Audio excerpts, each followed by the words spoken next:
Broadcasting from the business capital of the world, this is the Podcast Business News Network. And welcome back, everyone. A lot of us are very proficient in many different things. Sometimes we call it the art of this, the art of that, the art of meditation. I'm still trying to master that for my life, move my life forward. How about the art of allowing? We are going to talk about this today, and I think it's going to open your eyes to a number of different things. She does just that with her practice called the Inner Self LLC. Harnesses the power of energy, spirituality, coaching, so much more. And it's great to have her back here, our professional of the year. Her name's MaryElizabeth. We call her Emmy, and she's with us today. How you doing? I am just fabulous, Steve. Thank you again for having me. Wonderful to have you back here. Learned a lot since we've been getting together. And those three words, art of allowing. I think about it. I internalize it. There's a lot going on there. It's just three words, but there's a lot of, shall we say, potential with that. Enlighten us. What are your feelings on those three words? Well, the reason that it comes through as the art of allowing, because it is a skill set. It is a learned behavior. Because you are taught from the time you are young that you need to work at things, that you need to make it be. But in truth, the universe is your partner in your creation. The universe is here and knows exactly where it is you are and where it is you are going. If you allow the universe to lead, you will get there with ease. But unfortunately, so many of you think you have to make it be. You have to make it all the pieces fit and come together. But here's the thing. You may have the ability to make it be, but you don't understand the universal timing of all things, which is why instead we say, if you have an inspired thought, follow the inspired thought through, but only as far as it leads you. If it stops you, then stop. So many of you continue to push through because you have not learned to just follow the signs the universe brings, which really is just saying, take a pause, take a moment to breathe. Shift your energy, shift your focus, and because all has to come into alignment for that success to be. So it is an art of paying attention. It is. And when we say allowing, we're talking about the positive stuff here, the art of allowing change, good things to come into your life. But you also have to know the difference, the art of allowing things to continue in your life that don't support you. Exactly. And one of the things, there's a new focus recently that Mel Robbins brings through, which is let them. Let the people around you be who they are. Let yourself be who you are. Let the circumstance unfold as they will. You say the good, positive things, but sometimes life happens. Sometimes things from a perspective of judgment may not feel good to you, but that does not mean it's not intentional, you see. It does not mean it's not there to help you move to the next level in your journey. So you must learn to allow that, the good, the bad, and the ugly too, and accept that in each and everything, there is a purpose. There is a lesson, some would say. But more importantly, there is a process that you must go through. We always say to our Ami, trust the process. She hates that phrase. She's like, yeah, whatever. Which I do. But you gotta. But exactly. You have to trust. You have to have faith. That's the art of allowing. The art of allowing is learning to trust. I just got a download, and I've gotten it before in a song. And this song has dropped out of the sky and given me insight when I needed it. And I'm getting it now in what we're talking about. You said others. Just let them be who they are. Let them be. Song by the Beatles, Let It Be. But the Sorry, next, my dog. I'm sorry. My dog is barking. Oh, Sorry. let your dog be. It's okay. Um, but when you follow the lyrics of that particular song, Let It Be, there will be an answer. So if you let Exactly. others be who they are, just let it go. You'll get the answer. But we're so hung up on certain things, having connections to people, uh, letting go. That is the kind of the same thing, art of allowing something to take place or art of allowing good things into your life. Well, in order to do that, I would imagine you got to let some stuff go, right? Exactly. The art of allowing doesn't mean just allowing things in. It also means allowing release to be, allowing purge energy, allowing yourself to move through with ease. That is the art, you see, allowing yourself not to take it so personally when another leaves, not to take it from a space of, why are they doing this to me? But instead to say, that's them and this is me. You have the ability to choose how you react to everything that life brings to you. You get to choose whether you see it as a catastrophe, you see what others do as a personal affront, or if you choose to see that's on them, not on me. That's their journey, Hmm. not mine. And how I choose to encompass it, how I choose to react to it is totally in my space of energy. But the majority of our reactions in life were learned behavior, Hmm. which is why we say, take a breath and breathe, which is why let them, when you use those words, allows you a moment to see that is them. This is me. What can I do in this moment to feel better about what is in front of me? And sometimes that means you cry. Sometimes that means you just stop and be. And other times that means you follow the inspired thought that comes through and allow that to lead. Recent situation, want to share it because it's all in line with the art of allowing. Made a change in my life, just something that wasn't supporting me. And after I made that change, and I fought it, held on, I wasn't allowing the change. After I made the change, such a feeling of empowerment the following day, like, wow, this weight off my shoulders. This is the way it's supposed to be. Yes. And intuition said, you should have done this a long time ago, but there it is. A day later, I start reflecting back on, the scenarios and all of that. And it felt like the weight came back because instinctively, or, whatever you want to call it, looking in the rear view, it's like, well, maybe it could be different. What if this? What if that?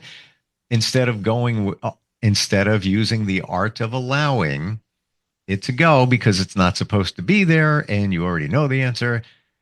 And then I felt just heaviness back again. I was like, why? Man, I'm feeling like drained. Oh, that's probably the energy that I'm allowing back in again. Does that make sense? Yes, it absolutely makes sense. And you did allow it to come through, which is not a bad thing. But the fact that you felt bad, you have to be in the awareness. Wait a minute, I'm creating this energy. Totally. I'm looking backwards. And we always say, don't look in the backwards view. Woulda, coulda, shoulda. Well, what if we had just the words you used in explaining the reflection of what was? Well, when you look back on what was, if it's bringing through an energy of negativity, we can honestly tell you, you've allowed self-judgment to lead. Mm. Because what if we had done this? Or what if I had done this? Woulda, coulda, shoulda does not exist in creation. but it will perpetuate energetically if you allow it to and you're moving forward. And you will recreate the same scenarios again and again and again because you're allowing Fred to take the lead. You said you felt wonderful in the release. Yeah. That is where you stay. This is so empowering, and remind yourself of that every day. This is so empowering. Do I miss the good things? Yes, I do. But the bad became overwhelming. Does that make sense? Crystal clear. Again, that space of awareness, being in the awareness. You realize that it was making you feel the burden, but it perpetuated for quite some time before you released it. Is that not true? For sure. For sure. Oh, I think we might have lost you there on the feed. Oh, I think you're back. Can you hear me? Yeah. Yes, I got you now. I saw that flash. Okay, good. We are in the middle of a Mercury retrograde. Just saying, things happen, weird technology things. But yes, to your point, your intuition knows the right answer. So if you've already been given the answer, run with it. And so many of us don't, and myself included in this scenario. Yeah, I already knew the answer for quite some time, but yeah, we always kind of look back and like you said, in creation, bad idea. Is it safe to assume that we need to use the art of allowing to make changes so that better changes can come in? What do I mean by that? Sort of like a puzzle. Life is a puzzle. But you can't move the piece over here unless you take this piece out. And then like Tetris, everything falls into place. If you're hanging on to something, you're not using the art of allowing it to go away and allowing the good thing or the thing that best supports you to come into your life. That is very true. It is. And as you say, a puzzle is a perfect way to look at the universal structure of all things. The pieces are constantly changing. And if you are resisting the change, you are not allowing the universal flow to be. And thus you are creating not just a shift in your life, but a shift in the life of others too. And you're holding off what is meant to be, not just for yourself, but potentially for others too. So if you look at Emmy has had a friendship that was long lasting, and the time to leave was quite apparent a few years ago. And yet, because it was long lasting, she could not allow that to be. But yet the energy was toxic in her energy field more than not. But still she held on. And in that space of energy, in holding on, not only was she holding back the potentiality for herself, because of the energy and the response and feelings this person brought through, but also for their freedom to step more fully into who they were born to be. Because sometimes when you are feeling the weight of another in a relationship, in a partnership, in a business, and it's toxic, it's dread inducing on moments, we highly recommend you pay attention because they too are being hindered by the energy. They're just not in the awareness.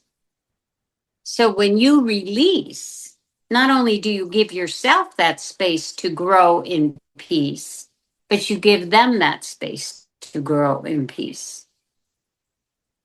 Should you look at a situation? A lot of this is relationship based, but it could be maybe anything. And say to yourself, what's in it for me? And I don't mean that in a, egotistical, self-serving way, but look at it and say, what am I getting out of this? whatever it is. What is truly in it for me? Sometimes I call it the scale of life, and I put the pros and the cons, and I put the scale together, and it could be very lopsided. Is that a fundamental way of looking at this to use the art of allowing change? You can look at that twofold. What is in it for me? You should always ask that question. What is in it for me? What am I getting out of this? But here's the interesting thing. Even in a toxic relationship, you are getting something from it. Because 9 times out of 10, it's reinforcing a space of self-judgment that you are perpetuating. That space of not feeling good enough. And that person just so happens to reinforce that within you in little tiny ways. In pointing out what you should have done better. In pointing out the things about your physicality that are not in your control, but still they know it's your trigger point in energy. You're keeping them there because they are reinforcing how you feel about yourself. In that space of looking at it, what am I getting? If you look at relationships as a bank account, a shared bank account, if you are the one pouring in the funds, 95% of the time, you don't have a relationship. Do you understand? There may be moments that 100% is you, but then 100% is them in a month or two. If you can see balance there, but if balance does not come to be, it's okay to question what's in it for me. But you also must be aware, what are they reinforcing about what I believe about myself? Yes. Well, that's a pinnacle question there, because I looked at it initially as what's in it for me as the good stuff. What's the takeaway? What's the positive? Well, what's in it for me can also be the negative, like you said, reinforcing those limiting beliefs, making you feel like you aren't good enough. So what's in it for you is potentially not good stuff. Yeah. And it's literally, it keeps me in my familiar. People who come into your path, who uplift you and who build you and who are there to help you move into that next phase of self-worth, shall we say. Because what you receive from the universe, what you allow yourself to receive, is simply tied to who you believe you are in your level of worth. We often say that if you are in relationships that make you feel less than, they're just feeding what you want to be, because they're reinforcing a deep-seated belief. And there's one thing we can tell you: when your beliefs come to be when you are just 2, 3, 4, or 5 years old, children are stubborn. And they will hold on to that. And that belief is exactly what you're doing. That 3-year-old ME is stubbornly holding on to, I am not lovable as me. Do you understand what we mean? For sure. Yeah. And if you're So in a, I'm sorry, go ahead. Go ahead. If you're in a situation where, whether relationship, whatever, work, whatever it might be, and it's fostering that feeling, you might not even know it, but it's truly not serving and supporting you. Right. And then you question. Many times we have people who question, why am I not moving forward? Why are things not changing? Because you're not allowing them to. You're standing firm in a belief by not being willing to see what that belief is about you.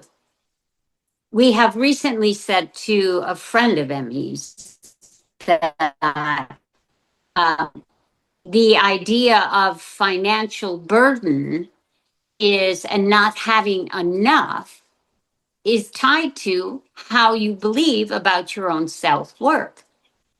Finances are just an energy that are tied to your level of deservedness and what you believe. So no matter what the daily affirmations may be, no matter what the words you say to others that are uplifting, if you do not apply that same energy to yourself, if your first response is to criticize what you do, or your first response is to focus in the negative, you are still holding on to that space that you do not deserve the abundance that you were created to be, because that is everyone's truth. Talking about the art of allowing, what's the secret? Is it faith in the universe, faith in yourself to master the art of allowing, to say, yeah, I'm going to allow the good stuff come into my life. I'm going to remove what doesn't support me over there. The art of allowing. What is the baseline for that? The art of allowing simply is trusting that all comes in your path is what is meant to be. You said, I'm going to allow the good stuff to come in. You have to allow the bad too. There has to be the yin and yang. There has to be the polar opposites you see for you to understand that balance point of your own energy. When you can stand equally in a sunny day as you do in a hurricane, then you know you are in that space of loving self. That is the art of allowing. Allowing yourself to be enough in each and every moment of time. Allowing yourself to see that all comes as it's meant to be. Allowing yourself to trust in you. Follow that intuition that says it's time for me to walk away from this situation. Allowing yourself, when you do, to keep the door closed. Do you understand what we mean? For sure. Crystal clear. So when you allow what life brings and to stand firm in the choices you make, you are reinforcing that I am more than okay, that I am enough just as I be, because I can weather any storm equally as I can weather a sunny day, because I trust in me. And trusting in you is trusting in the universe, is trusting in God, because again, you are God experiencing life as Steve. Many say that you need to experience the hurricane to appreciate the sunny day, and vice versa. And like you said, we have to stand accepting and comfortable in both of those. That's called life. Emmy, how do we find you? You have so many different programs, so much insight into everything we're talking about here, life-changing. How do we connect with you? And anyone who is interested in delving a little deeper into finding their purpose and personal power, all they need to do is reach out to me on my website at www.IamMaryElizabeth.me, or they can reach me via text at 661-524-4544. I have a new program starting on Monday. There's still spaces available. And it's about connecting to the power of me, the power that is you, because you are the driver of your life force. You are the driver of your future here. So let me help you hone in on that space of purpose, passion, and power. Beautiful. Great talking with you. Thank you for all the insight. Lots to think about today, but all good stuff. And looking forward next time we get together. See you next week. Have a great week. You too. We'll be right back.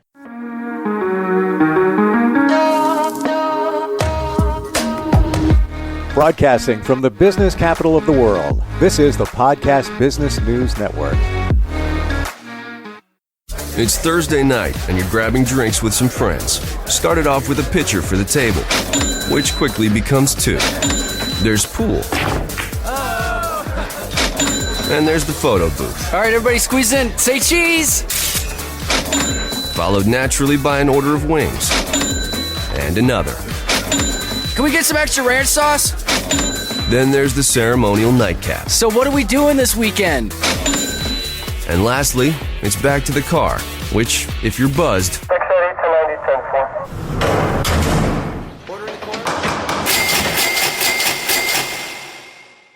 could be the most expensive night of your life.